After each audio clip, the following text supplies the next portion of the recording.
So also, could I also ask that you keep your microphones on mute so that we don't get any background noise, and that eliminates any of that. If there will be time for questions at the end of the presentation, but also throughout the session, please use the chat function to post any questions and we'll cover them at the end. So that's the end of the housekeeping. So let's start with the session. So our aims and the agenda for this session is to provide you with an insight into the partnership we have with Community Heartbeat Trust, the process we need to go through to get a defibrillator onto one of our sites, and what to do in the event of a cardiac arrest. So first off, I'd like to just show you a short video providing further details about the society, which I hope you will find useful.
So I'm going to now show you what we feel is a very powerful video around the use of community defibrillators and how they save lives.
Yes, yes. Good morning, everybody. Just to really summarise, we've obviously worked with Mid Counties for some years now, since about 2013. It actually started, I think, at Stonehouse, if I remember correctly, in Gloucestershire, where the local town council and local Rotary Club were working with us to try and put a project in and put it in on the Co-op store. And Mid Counties became very much involved because of their community involvement, and it became a three-way project, and that sort of set the seed to look at other stores and what we did elsewhere throughout the mid-counties sort of area.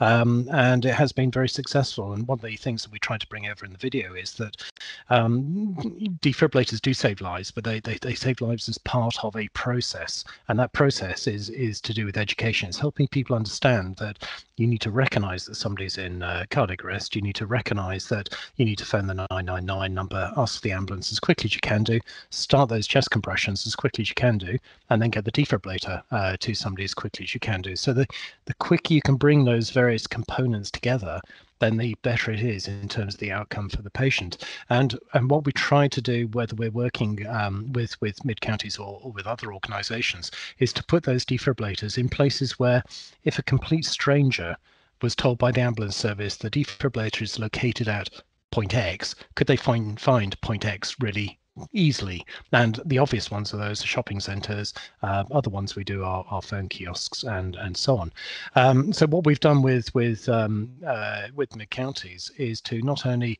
install high quality equipment, so it's not done on the cheap. It's really good high quality equipment. It's equipment that shows users visually how to use the defibrillator. Picture paints 1,000 words, so why not use the picture rather than just telling people? It also means that the sites are compatible with the things like equalities legislation. So equalities legislation simply says that you have to treat everybody equally. So if you're putting a defibrillator into the community, you have no idea who's going to use it. By definition, it's public access. So again, the equipment is chosen that anybody, whether they speak English, whether they don't speak English, whether they've got good hearing, poor hearing, whether it's a noisy environment, whatever it happens to be, those people can actually use that equipment. And then we support that with conducting training programs in the community, and Mid County supports that through its staff volunteer schemes to look after the equipment and make sure it's always very functional. So that's the background to how we became involved with Mid Counties and how the projects actually started. Now, since that time, we've done quite a few projects, and we'll cover perhaps a bit later on in the session how once a piece of equipment's been used, how it gets recommissioned, and so on and so forth. That's brilliant. Thank you, Martin. Martin does go in. We've got another video a bit later on that goes into more detail with regards to the defibrillators. But thank you ever so much, Martin, for that.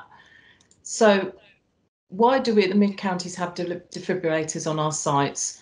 As a community retailer, we put the community at the very heart of everything that we do, and that's why we believe that defibrillators should be available to the community day and night, and not just when the stores are open.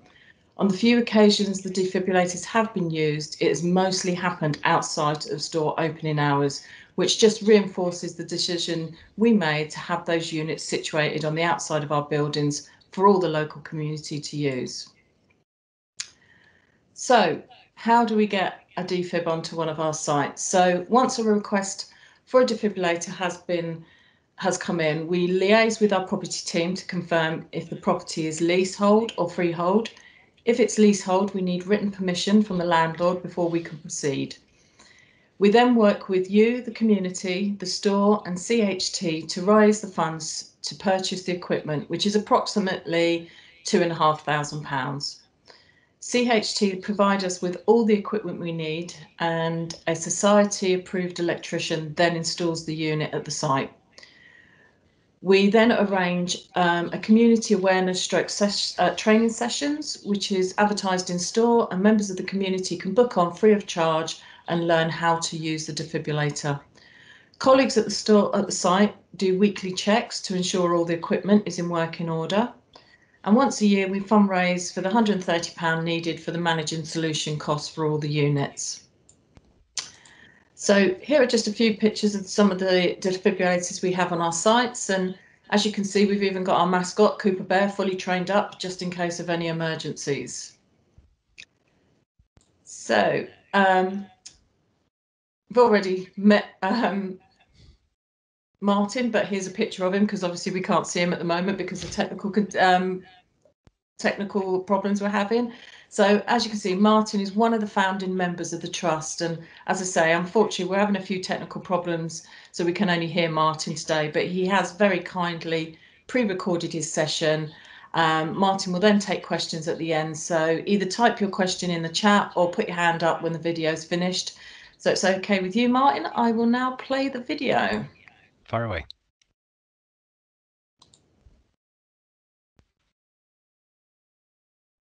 Hello and welcome to this session from the Community Heartbeat and the way we've worked with Mid-Counties Co-operative. My name is Martin Fagan, I'm the National Secretary of the Community Heartbeat Trust.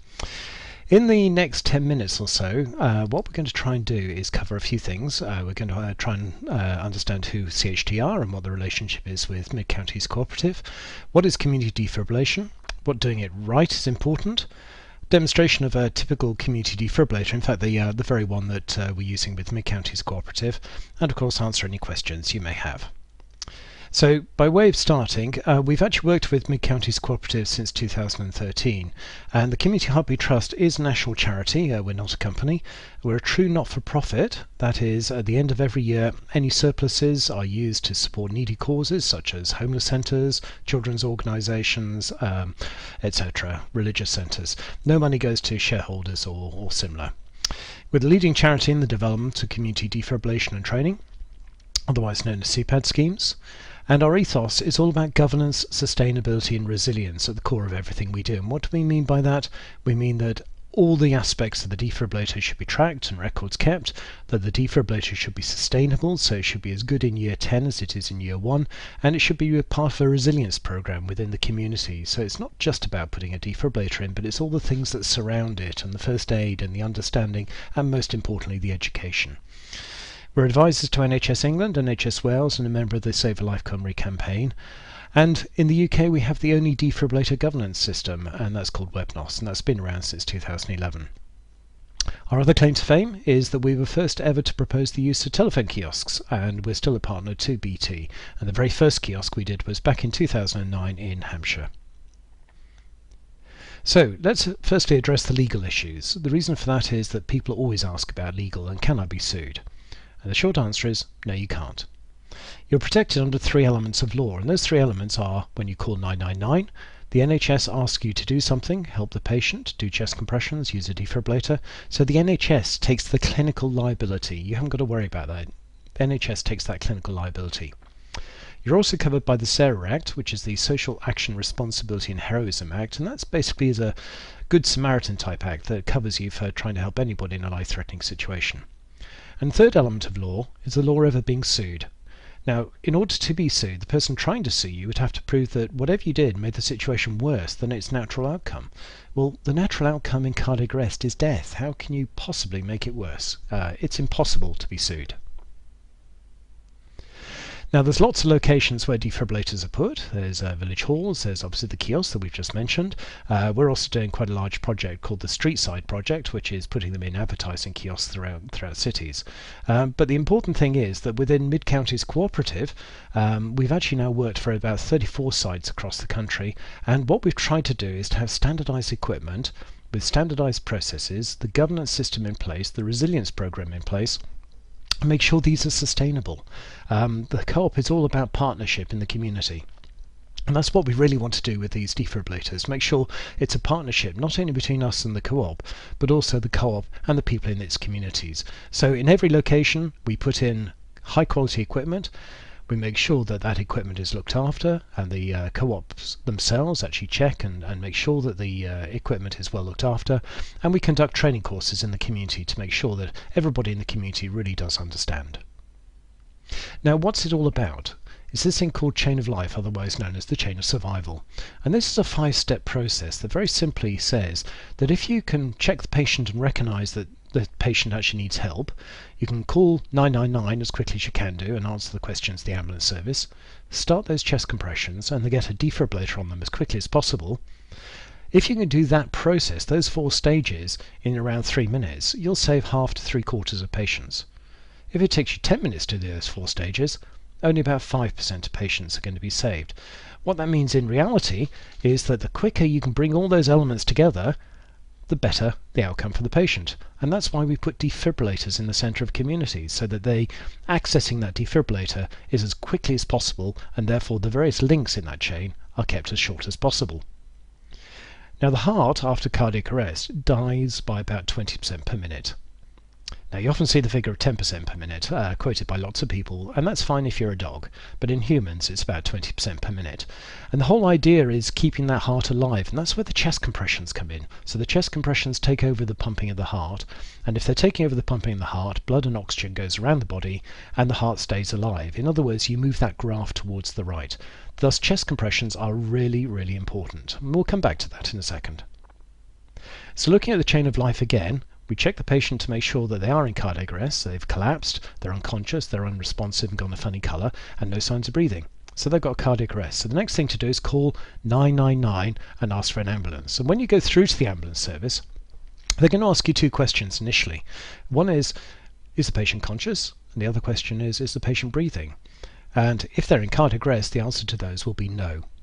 Now they'll then go on to activate the ambulance, so it's on its way to you, but they're going to ask you two more questions. One is they're going to ask you, are you on your own with the patient, or is there somebody else with you? Now, if you're on your own with the patient, they will simply tell you to stay with that patient to do chest compressions until help arrives. The other thing is that every ambulance service sets a little radius around every defibrillator, which is called the activation radius. And very simply, that means if the cardiac arrest occurs and the incident occurs within that radius, they'll tell you where the defibrillator is and how to gain access to it. If it's outside of that radius, they won't tell you.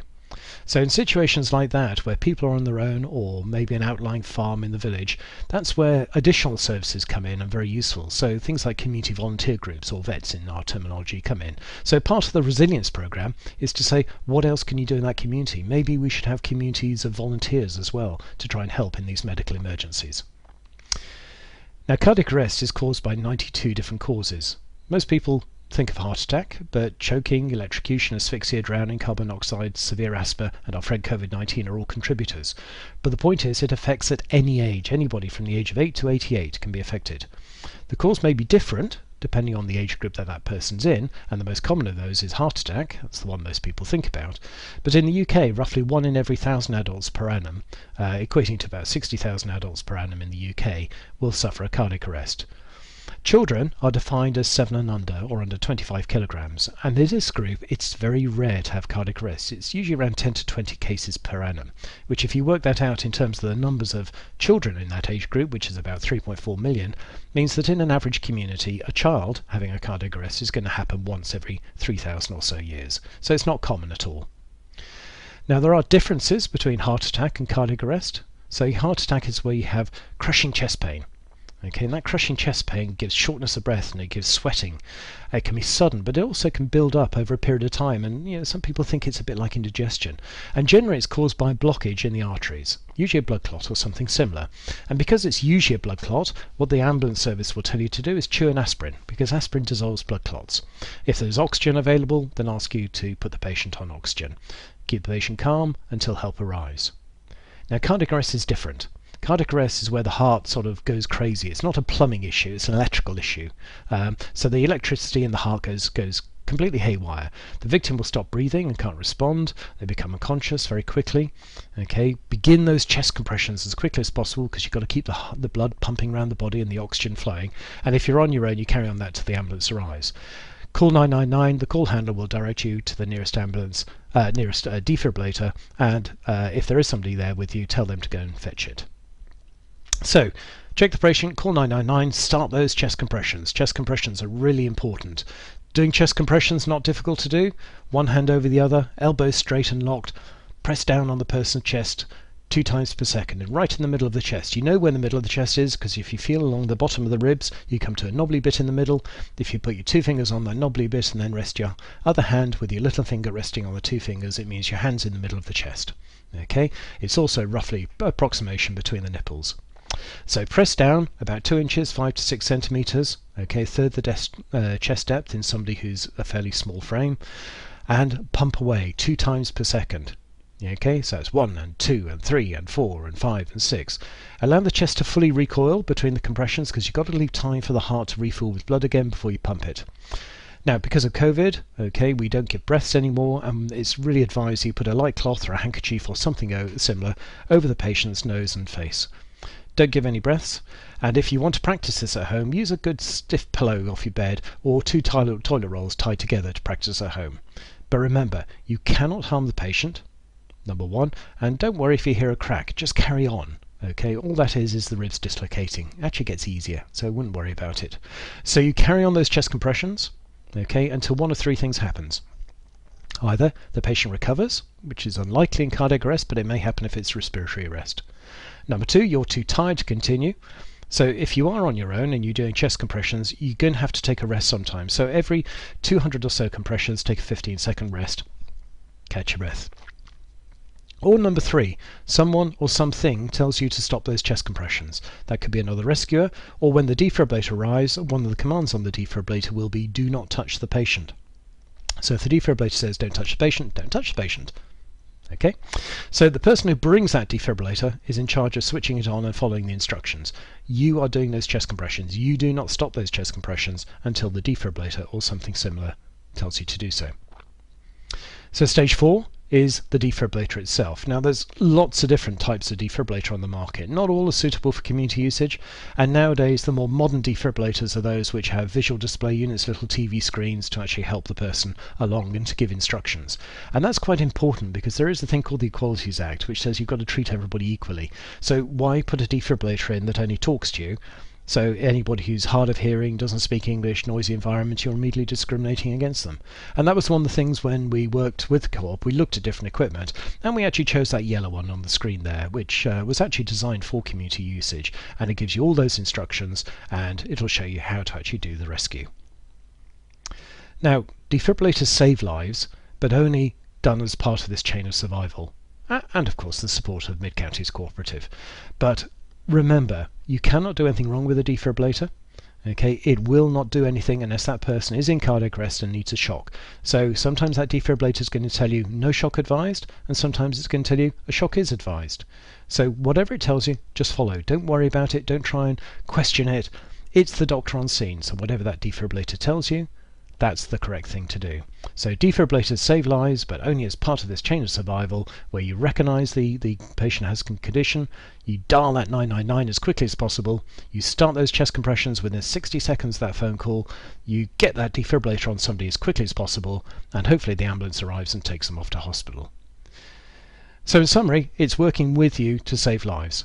Okay, it's working with the Mid-Counties Co-operative and ourselves to put as many defibrillators in communities, supported through resilience and sustainability programs, with education to get as many people as we can do out there saving lives as far as possible.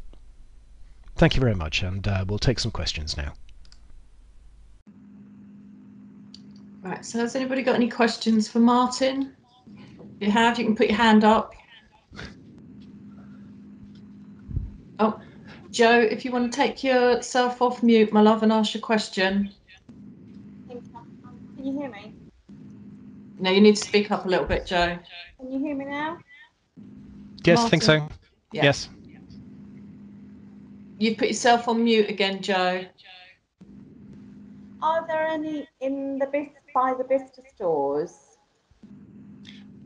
Yes, we've. I think we've done 4 sites in Bicester, if I remember correctly, of which 2 are on MCC properties, and the other 2 are actually with a community group in Bicester. I think it was the Baptist Church, if I remember correctly.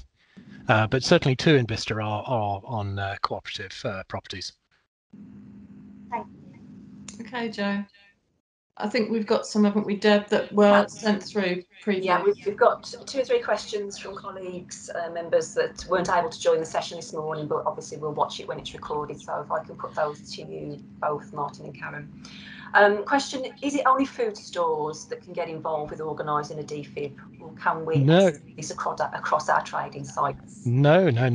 One of the photographs that was in the presentation there was outside a Co-op Travel, and in fact, the Travel actually still looks after it. In fact, I was there last week talking to the team in the shop. So we've certainly done many other types. We've actually done some of the funeral parlours. You could ask the question why you'd put a defibrillator at a funeral parlour when it's probably a bit too late, but actually there's an enormous amount of situations where people do attend funerals and do attend crematoria, for example, where the stress of the event actually ends up with people having cardiac arrest, and so there have been quite a few saves that we've done in and around the country, which have been at gravesides and in crematoria. So certainly we've worked with the funeral group, but yes, we will work with any group. The more we can get out there and have defibrillators available as part of a resilience program, then the better. Thank you, Martin. Karen, maybe you could pick this one up. We've had a question: how do we go about fundraising for the defibs, and is this just through regional communities? No, it's not just through regional communities, because obviously some of our sites don't sit within a regional community. So no, it's we basically put posters up in our sites explaining that we are going to be fundraising for a community defibrillator, and we would like the help of the local community to do this. And they'll do fundraising events, gives at the tills. We did for the Kidlington defib. We had a fundraising weekend where we had tombolas and all sorts of things, and over the one weekend we were able to manage to fundraise the whole amount for the defib that they've got in place at the Kidlington store. So that's how it doesn't need to be a regional community. We'll just set up a fundraising event for those. Thanks, Karen.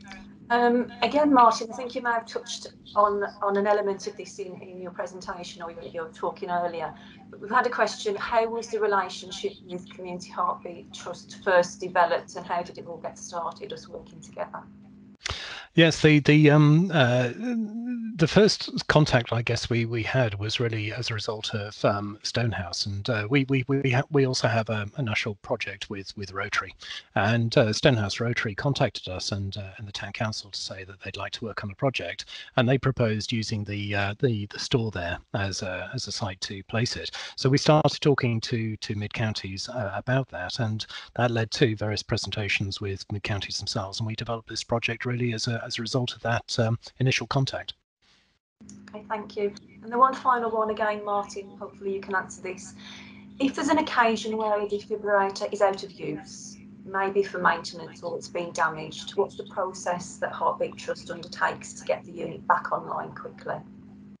Right, all the sites that we work with work under what's called a managed solution provision, and what that means effectively is that we're providing the service. And so, if the store or member of the public or whoever it happens to be, the ambulance service tells us the defibrillator is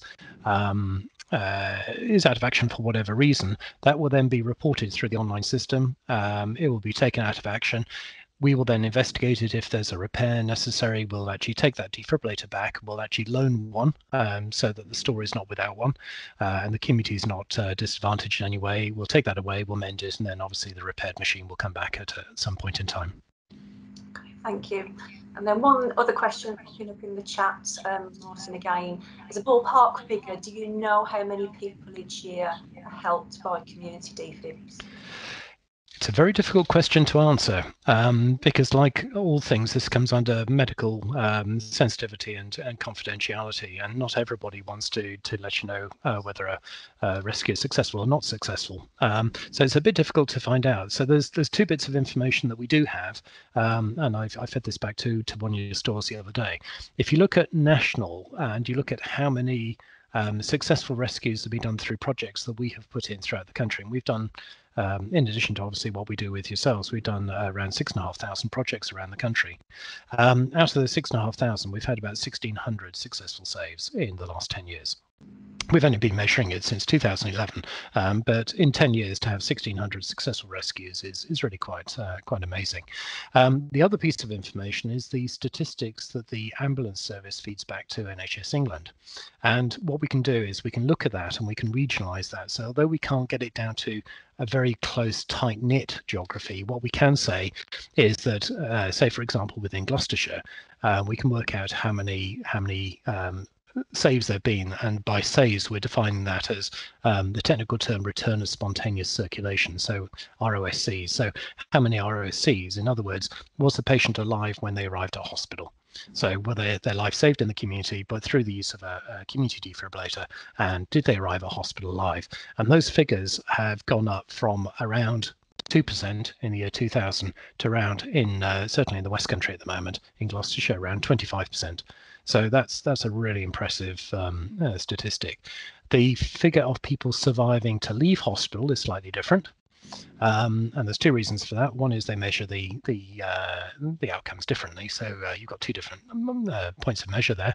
But the other thing is that there is still a way to go in hospital, because the survival out of hospital to leave hospital is still only around 10%. But that's gone up from around 1% in 2000. So that's still on an upward trend, and that's good. So the key thing there is this chain of survival. If we can get people educated to understand, to recognize a cardiac arrest, to understand that you need to do something quickly, and that something quickly is dial 999.